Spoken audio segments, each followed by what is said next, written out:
যখন মৃত্যু এসে যাবে তখন কি করবেন? আপনার বাবা মারা গেলে এখন আপনি কি করবেন?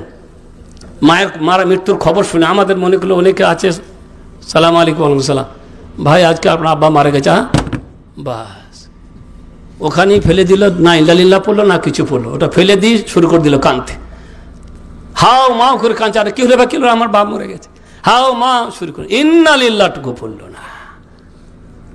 তাই প্রথম যখন মৃত্যুর খবর, বিপদের খবর ধরবেন, প্রথম করণীয় সমস্ত মুসলিমদের আসসাবর, সবর করতে বলে। নাবলুওয়ান্নাকুম বিশাইইম মিনাল খাউফি ওয়াল জু'i ওয়া নাকসিম মিনাল আমওয়ালি ওয়াল আনফুসি ওয়াস সামারাত ওয়া বাশশিরিস সাবিরিন আল্লাযীনা ইযা আসাবাতহুম মুসিবাতুন ক্বালু ইন্না লিল্লাহি ওয়া ইন্না ইলাইহি রাজিউন। আল্লাহ তাআলা বলছেন, আমি তোমাদেরকে অবশ্যই অবশ্যই পরীক্ষা করব। কখনো ভয় দেখিয়ে, এই যে ভারতে এখন ভয় আতঙ্ক সৃষ্টি হয়েছে, মুসলমানদেরকে তাড়িয়ে বলে কি করবে, পালায় তাড়াবে, পালা কোথায় তাড়াবে, বাংলাদেশ লিবে? বাংলাদেশেই তো জায়গা নাই, যা মানুষ রয়েছে, আবার এতগুলো 16 কোটি মানুষকে আবার লিবে, কোথায় দেখে লিবে? কে লিবে? আতঙ্ক সৃষ্টি করছে, আতঙ্ক। কখনো ভয়, ভয় দেখাবো, কখনো পরীক্ষা। এই ভয়ের সময় কি থাকতে হবে? অটল থাকতে হবে। পরে একটা টেলিফোন করে বলছে, হুজুর এই জোর করে যে শ্রীরাম বলতে বলছে, বলা যাবে না, বলা যাবে না। শ্রীরাম বলতে বলছে, জয় শ্রীরাম বলা যাবে না, বলা যাবে না। কি বলবো, কি ফতোয়া দিব আমরা? বলে, ভাইরে তোমাদের যদি শরীয়তি জ্ঞান থাকতো, আবু বকর, উমর, উসমান এবং বিলাল রাদিয়াল্লাহু তাআলা, সুমাইয়া, আম্মার, ইয়াসির, এদের কষ্টের কথা যদি মনে থাকতো তোমাদের মনে, তাহলে তোমরা এই প্রশ্ন করতে না। এদের কষ্টের কথা যদি মনে থাকতো, এক বাড়িতেই ইসলাম শেষ, আমাদের এক ঢালাইতেই ইসলাম শেষ হয়ে গেল আমাদের। আর বিলাল রাদিয়াল্লাহু তাআলা আনহুকে পায়ের দড়ি বেঁধে মক্কার গলিতে গলিতে টেনে নিয়ে বেড়াতে বেড়াতে যখন রোদ তাপ বেড়ে গেল, উত্তপ্ত তাপ আর সহ্য করতে পারছে না, বিলাল নয় ওরা সহ্য করতে পারছে না। যারা টেনে টেনে নিয়ে বেড়াচ্ছিল তারা আর রোদের তাপ সহ্য করতে পারছে না, বিধায় বিলাল রাদিয়াল্লাহু তাআলা আনহুকে রোদের মধ্যে ফেলে বিরাট পাথর চাপিয়ে দিয়ে তারা বিদায় নিয়ে চলে যাচ্ছে। আর বিলাল রাদিয়াল্লাহু তাআলা সেই সময় বলছেন, আল আহাদ, আল আহাদ, আল্লাহ ছাড়া সত্য কোনো মাবুদ, তিনি এক অদ্বিতীয়, তিনি এক অদ্বিতীয়। এরকম ঘটনাগুলি যে আমাদের জানা থাকতো, তাহলে কমসে কম তো অনেকটা নিজেরাই ধৈর্য ধরার কি করতাম, ধৈর্য ধরার চেষ্টা করতাম। আল্লাহ পরীক্ষা করবেন, এইটা তো আমরা জানি না। আসলে আরো কত ঘটনা আছে, মর্মান্তিক ঘটনা, সাহাবাদের জীবনের কত ঘটনা, মর্মান্তিক ঘটনা। খোবাইবকে যখন ফাঁসি দেওয়া হচ্ছে, তখন সেই আবু সুফিয়ান বলছে খোবাইব কাছে, বলো তোমার জায়গাতে যদি মুহাম্মদ হতো তাহলে তুমি খুশি হতে না? মুহাম্মদ নেই, মুহাম্মদ রাসূলুল্লাহ সাল্লাল্লাহু আলাইহি ওয়াসাল্লাম মদিনাতে অনেক দূরে, তাকে ফাঁসি দেওয়া হচ্ছে মক্কার বাইরে নিয়ে গিয়ে। খালি তুমি মুখে বলে দিবে যে হ্যাঁ আমি খুশি হতাম।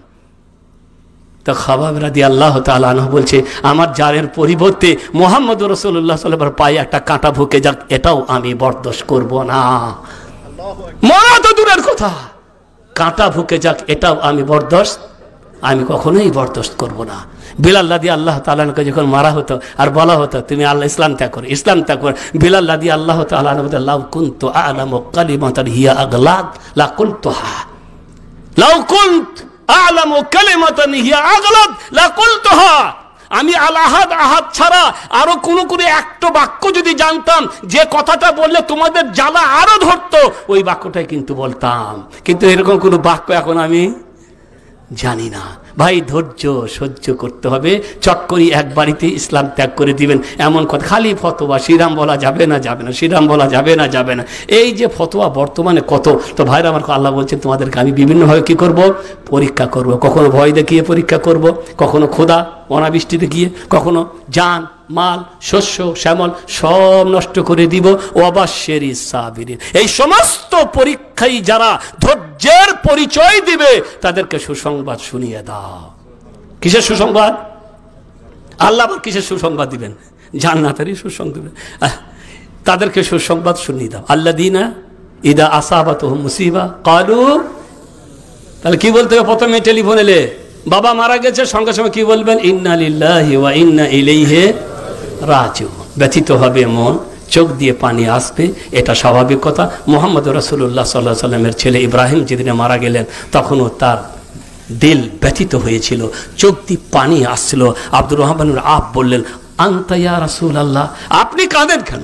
আপনি তো কান্তে নাসুদ করেছেন না। তখন রাসূল করিম সাল্লাল্লাহু আলাইহি সাল্লাম বললেন, এটা হচ্ছে মায়ার পানি। ব্যথিত হলে অন্তর থেকে কি আসবে? পানি আসবে। তবে মুখ দিয়ে এমন বাক্য ব্যবহার করা যাবে না যে বাক্য ব্যবহার করলে আল্লাহ অসন্তুষ্ট হন। আল্লাহর ফয়সালাকে মাথা নত করে আল্লাহ গো কাদ্দারাল্লাহু ফাল ওমা কাদ্দারাল্লাহু ফাল ওমা শাআ কাদ্দারাল্লাহু ওমা শাআ ফাল কাদ্দারাল্লাহু ওমা শাআ ফাল। এলা আল্লাহ করতে নির্ধারিত এবং আল্লাহ যেটা চেয়েছেন সেটাই বাস, আর কিছু করার নেই আমাদের। তো প্রথম কর্তব্য হচ্ছে কি করতে হবে? ধৈর্য। কখন ধৈর্য ধরতে হবে? সঙ্গে সঙ্গেই, 4 দিন পরে না, 4 দিন পর তো ধৈর্য ধরতেই তো হবে। আর কি করবেন? কদিন কানবেন? নাকি হরতাল করে মাঠে নামবেন? রোড জাম করবেন? হ্যাঁ, সরকারের বিরুদ্ধে রোড জাম করি, একটা অ্যাক্সিডেন্ট হয়ে মানুষ মারা গেছে আর ওই রোড বন্ধ। এই রোড বন্ধ হয়ে যাওয়ার কারণে কত গাড়ি আটকে গেল, কত অ্যাম্বুলেন্স আটকে গেল, কত গর্ভবতী মায়েদের গর্ভ হওয়ার জন্য যাচ্ছিল হসপিটাল, তারা মারা গেল রাস্তার মধ্যে। কত ভাইয়ের ভিসা নষ্ট হয়ে গেল, এয়ারপোর্ট পৌঁছাতে পারলো না। একটা মানুষ মারা গেছে বলে আমরা কি করলাম? গোটা রাস্তা জাম করে দিলাম, আগুন লাগিয়ে দিলাম, রেশকা পুড়িয়ে দিলাম, সবকিছু। কেন? আর অ্যাক্সিডেন্ট করেছে একটা মানুষ, আরে মৃত্যুটা কে দিয়েছে? মৃত্যুটা কে দিয়েছে? ওই লোকটা নয়, ওই ড্রাইভার নয়, ওর দিয়ে ভুল হয়ে গেছে, মৃত্যু এসেছে সময়ে। ওই সময় ওই রকম অবস্থায় তার মৃত্যু হওয়ার কথা নির্ধারিত ছিল কার কাছে? আল্লাহর কাছে। কি মারবেন ওকে? এখানে সৌদি আরবের লাশ পড়ে থাকে, বাবা পিটা সবাই এসে হাজির হয়ে থাকে, ড্রাইভার দাঁড়িয়ে আছে, আজনবী বিদেশি বাঙালি ইন্ডিয়ান ড্রাইভার সাইডে দাঁড়িয়ে আছে। কোনো ছেলে ড্রাইভারের দিকে তাকিয়েও দেখবে না, আর বলবে না তুই কি করছিলি মা বিমুখ, এরকমও বলবে না। কি বলবে? কদ্দারাল্লাহ ওয়া মা শাআ ফাল, কদ্দারাল্লাহ ওয়া মা শাআ ফাল। আল্লাহ রাব্বুল আলামিন কর্তৃক নির্ধারিত, আল্লাহ যেটা চেয়েছেন সেটাই হয়েছে। তো ভাই, আপনি 10 দিন 20 দিন কান্নাকাটির পরার পর বলে আমি এবার ধৈর্য ধারণ করছি, এই ধৈর্যের কোনো লাভ আছে? জি না। আনাস থেকে বর্ণিত হাদিস, বুখারী শরীফে বর্ণিত হাদিস, আনাস রাদিয়াল্লাহু তাআলা আনহু বলছে, মাররান নবিয়্যু বিইমরাতিন তাবকি ইনদা কবরিন ফাকাল ইত্তাকিল্লাহা ওয়াসবিরি ক্বাল ইলাইকা আন্নী ফাইন্নাকা লাম তুসাব বিমুসিবাতি ওয়া লাম তা'রিফহা ফাকিলা লাহা ইন্নাহু নবিয়্যু সাল্লাল্লাহু আলাইহি ওয়াসাল্লাম ফাআতাত বাবান নবী ওয়া লাম তাজিদ বাওয়াবিন ক্বালাত লাম আ'রিফকা কাল ইন্নামা সাবরু ইনদা সাদমাতিল ওলা। একটি মেয়ে, আনাস রাদিয়াল্লাহু তাআলা বলে, একটি মেয়ে একটা কবরে বসে বসে কাঁদছিল। আল্লাহর নবী মেয়েটিকে নসিহত করে বললেন, দেখো আল্লাহকে ভয় করো, ধৈর্য ধরো। তখন মেয়েটি উত্তর কি দিলেন? ইলাইকা আন্নী, আপনি যান, অত এখানে ধৈর্য ধরার নসিহত করতে হবে না। কারণ মেয়েটা আসলে আল্লাহর নবীকে চিনতেন না। কি বলছে? যেমন আমরা অনেক সময় হয়তো এরকম কথা বলে অনেকে রেগে বলে ফেলে আর কি, আরে ভাই তুমি কি বুঝবা, আমার কি ঠেলা, আমার ঠেলাটা তোমার ওপর নিলে তখন তুমি বুঝতা। ধৈর্য ধরতে বলো আর কি, নসিহত দিতে ফিরিতে সবাই পারে, নসিহত দিতে ফিরিতে কি পারে? সবাই পারে। আমার কি অবস্থা আমি বুঝি, জান যান, অত নসিহত দেওয়ার দরকার নাই। এরকম বিরক্ত হয়ে অনেকেই বলে। ওই মেয়েটাও বুঝে ইলাইকা আন্নী ফাইন্নাকা গেলাম তো সাব্বে মুসিবাতি, আল্লাহ আপনি জানতো আমার ওপরে যে মুসিবত এসছে, এই মুসিবত আপনার ওপরে আসেনি। ওয়ালাম তা'রিফা, এ কিন্তু নবীকে চিনত না। তখন তাকে বলা হলো, তুমি জানো তুমি কার সাথে কথা বলছিলে? কে? মুহাম্মদুর রাসূলুল্লাহ সাল্লাল্লাহু আলাইহি ওয়াসাল্লাম। তখন বলে বিরাট ভুল হয়ে গেছে তো। তারপরে আল্লাহর নবীর বাড়িতে এলেন, বাড়িতে এসে দেখছেন আল্লাহর নবীর বাড়ির দরজায় কোনো দারোয়ান নেই। কি নেই? আমাদের প্রাইম মিনিস্টার, রাষ্ট্রপতি, অমুক মন্ত্রী তমুক মন্ত্রীদের বাড়িতে সরাসরি যাওয়া যাবে? আল্লাহু আকবার। আপনি 1 মাস যাওয়া আসা করবেন, আপনার ঢোকা সম্ভব? বলে স্যার ব্যস্ত, স্যার ব্যস্ত। ওই চেলারা যারা বাইরে দাঁড়িয়ে আছে খালি বলবে স্যার ব্যস্ত, স্যার ব্যস্ত। বুঝতে পারলেন? কোনোদিন ঢুকতে পারবেন না। এত সিকিউরিটি কেন? কোটি কোটি টাকা ব্যয় করছে শুধু সিকিউরিটির পিছনে। যে বডিগার্ডগুলোকে রেখেছে তারা জানে তাদের বেতন কত, কয়েক কোটি টাকা তারা ব্যয় করে শুধু ওই বডিগার্ডগুলোর পিছনে, কোটি কোটি টাকা ব্যয় করে। এই সমস্ত টাকাগুলো যদি খালি একটা হসপিটাল তৈরি করে, কত বিশাল বড় বড় হসপিটাল তৈরি হয়ে যেত শুধু এই বডিগার্ডের পিছনে যে খরচা, সেই খরচা দিয়ে। কারণ তারা জানে এত দুর্নীতি করেছি, কখন যে ফুটে যাবো বলা ঠিক নাই বাবা। ওই জন্য সবসময় কি রাখে? দারোয়ান। রাতে ঘুম হয় ভাবছি না দেন, কখনোই না। মোদি বলতে পারবে না যে আমি জীবনে আমি কোনোদিন ঘুমিয়েছি। একজন হিন্দু পণ্ডিত গতকাল একটা মেসেজ পাঠিয়েছে, হিন্দু পণ্ডিত মোদিকে সরাসরি বলেছে, মোদি তোর মতনও একজন ছিল ওই অটল বিহারী বাজপেয়ী, মরার কয়েকদিন আগে পর্যন্ত তার মুখ দিয়ে লাল পড়েছিল, লাল লাল লাল। একজন হিন্দু পণ্ডিত, তার মুখ দিয়ে তুই গোপন করে রেখেছিস, তোদের পার্টি গোপন করে রেখেছিল, কিন্তু কয়েকদিন ধরে তার মুখ দিয়ে লাল বাড়াচ্ছিল, লাল বাড়াচ্ছিল। তারপরে সে মারা গেছিল, তার মৃত্যুর খবরও গোপন করেছিল। মোদি তোরও একদিন এইরকমই হবে। এমন হয়ে যা মানুষ যেন তোর জন্য দুঃখ করে, এমন হয়ে যাস না যে তুই মরে গেলে মানুষ যেন আনন্দ বোধ করে। তো মোট কথা হচ্ছে ভাইরা আমার, যে এরা দারোয়ান পুষে কেন করে? আর জানে আমাদের দুর্নীতির শেষ নেই, আর যাবেও কোনো দিন। আল্লাহ যখন চাইবেন তখন একদিন অবশ্যই যেতে হবে, কারণ জুলুমের একটা সীমা আছে। সীমা যখন অতিক্রম করবে তখন কিন্তু আর টিকবে না। মেয়েটা চলে গেল, দেখলো যে আল্লাহ নবীর বাড়িতে কোনো দারোয়ান সরাসরি ঢুকে বললো বাড়িতে। আল্লাহ নবীকে কি বলে, ইয়া রাসূলুল্লাহ মারিফকা, আমি আপনাকে চিনতে পারিনি। তার মানে কি, আল্লাহ নবী বুঝতে পারলেন এখন আমার বাড়িতে এসেছে, কান্নাকাটি সব শেষ করে ফেলেছে, এখন যা কাঁদার ছিল সব শেষ, এখন আমার কাছে এসে বলছে আর কাঁদবো না। আমি যদি চিনতে পারতাম ইয়া রাসূলুল্লাহ, তাহলে হয়তো আপনাকে ওরকম কথা বলতাম না। এখন কান্নাকাটি শেষ করে ফেলে আল্লাহ নবীর কাছে এসে বলছে আমি আপনাকে চিনতে পারিনি, এখন আমি ধৈর্য ধরবো, আপনার নসিহত কি করব, আপনার নসিহতকে আমি কবুল করতে আছে। আল্লাহ নবী বললেন, মুহাম্মদুর রাসূলুল্লাহ সাল্লাল্লাহু আলাইহি সাল্লাম, ইন্নামাস সাবরু ইনদা সাদমাতিল উলা, ধৈর্য ধরতে হবে প্রথম আঘাতে।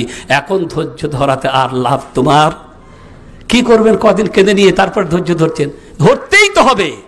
তাহলে কখন ধৈর্য ধরতে হবে? প্রথম আঘাতে। হাদিসে কুদসি, তিরমিজি শরীফের হাদিসে কুদসি, রাসূল করিম সাল্লাল্লাহু আলাইহি ওয়াসাল্লাম, আল্লাহ তাআলা বলেছেন, ইয়া ইবনে আদম ইন সাবারত ওয়াহতাসাবত লাম আরদা লাকা সাওয়াবান দুনাল জান্নাহ। ইবনে মাজাহ ওয়া হাসানাহুল আলবানী।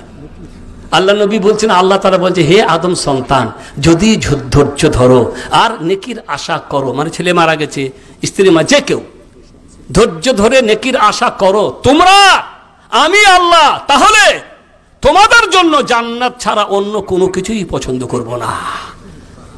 তোমাদের সওয়াব শুধু একটাই হবে, সেটা কি? জান্নাত। তো ভাইরা আমার কথা হচ্ছে যে মৃত্যুর পরে প্রথম যেটা করণীয় সেটা কি? সেটা হচ্ছে ধৈর্য ধরা। আর ধৈর্য ধরতে হবে প্রথম আঘাতেই। কান্নাকাটি করে ধৈর্য ধরলে কোনো লাভ হবে না। রাসূল করিম সাল্লাল্লাহু আলাইহি ওয়াসাল্লাম বলেছেন, লাইসা মিন্না মাল্লাতামাল খুদুদা ওয়া শাক্কাত জুয়ুবা ওয়া দাআ বিদাওয়াত জাহিলিয়া। বুখারী শরীফের হাদিস, আল্লাহ নবী বলছেন, সে আমার উম্মত নয়। মাল্লাতামাল খুদুদ, মারার খবর শুনে গালে হাতে চর মারে, গালে হাতে, মাল্লাতামাল খুদুদ, গালে চর মারে, ওয়া শাক্কাল জুয়ুব, কাপড় ফাড়াফাড়ি করে। দেখবেন মায়েদের কাপড়ই ঠিক থাকে না। যে পরিবেশে কান্নাকাটির অবস্থা আছে দেখবেন, সেই ভাইদের মেয়েদের কাপড় পর্যন্ত ঠিক না, মাথার কাপড় কোন দিকে চলে গেছে, চুলগুলো একাকার হয়ে গেছে, পাগলির মতো সে কাঁদতে আছে, আর পাড়ার মেয়েরা ধৈর্য দিচ্ছে, আরও খালি কেঁদে লটিয়ে পড়ে যাচ্ছে, কাপড়ও পর্যন্ত ঠিক থাকে না। এগুলা হচ্ছে যে এরা কাপড় ফাড়াফাড়ি করছে, এরা আমার উম্মত নয়। ও দাআ বিদাওয়াল জাহিলিয়া, আর জাহিলি যুগের মতন যারা ডাক পারছে। জাহিলি যুগে এরকমই প্রথা ছিল, যখন এরকম অবস্থা হতো, কারো মরতো, তখন তারা খুব ডাক পেরে পেরে কি করত? কান্নাকাটি করত। আপনি যখন কাঁদবেন আপনার বাবার জন্য, আপনার মায়ের জন্য, আপনার আত্মীয় স্বজনের জন্য, ওদের কোনো লাভ হবে না, ক্ষতি হবে। আল্লাহ নবী মুহাম্মদ সাল্লাল্লাহু আলাইহি ওয়াসাল্লাম বলেছে, ইন্নাল মাইয়াতা ইউআযাবু বিবুকাই আহলিহি, মৃত্যু ব্যক্তিকে আযাব দেওয়া হয় তার পরিবারের কান্নার কারণে। ইন্নাল মাইয়াতা লা ইউআযাবু বিবুকাই আহলিহি, মৃত্যু ব্যক্তিকে আযাব দেওয়া হবে তার পরিবারের লোকদের কান্নাকাটি করার। এখন আপনার মনে প্রশ্ন জাগতে পারে, বেচারা ও তো মরেই গেছে, ও কি করবে? ওকে আর মানা করতে পারবে? তাহলে ওর কেন আযাব হবে? এই জন্য বুঝে রাখতে হবে ব্যাপারটা, যে ব্যাপারটা কি। আপনি জানেন আপনার পরিবারে যদি আপনি মরে যান, আপনার মা কাঁদবে, আপনার বেটিরা কাঁদবে, আপনার স্ত্রী কাঁদবে, এবং সীমা ছাড়াই কাঁদবে, কারণ এরকম কান্নাকাটির প্রথা আপনার সমাজে। অতএব আপনি বলে যাবেন আপনার পরিবারের লোকদেরকে, আমি মারা গেলে তোমরা কেউ কান্নাকাটি করবে না, যদি কান্নাকাটি করো তোমাদের কান্নাকাটির সাথে আমার কোনো সম্পর্ক। এটা হচ্ছে দায়িত্ব, এটা হচ্ছে কি? দায়িত্ব। কিন্তু না, আপনি বলে যাবেন না, জানেন কান্নাকাটি করবে, তাহলে তো আপনার এরকম হতেই পারে। তাই রাসূল করিম সাল্লাল্লাহু আলাইহি ওয়াসাল্লাম বলেছেন যে পরিবারের লোকজনের কান্নাকাটি করার কারণে মৃত্যু ব্যক্তির কবরে আযাব হতে পারে। অতএব ভাই, আপনি আপনার বাবার মৃত্যুর খবর শুনে কান্নাকাটি করলে তাদের লাভ হবে, তাদের কি হবে? বরং তাদের ক্ষতি হবে। খবরদার কান্নাকাটি করবেন।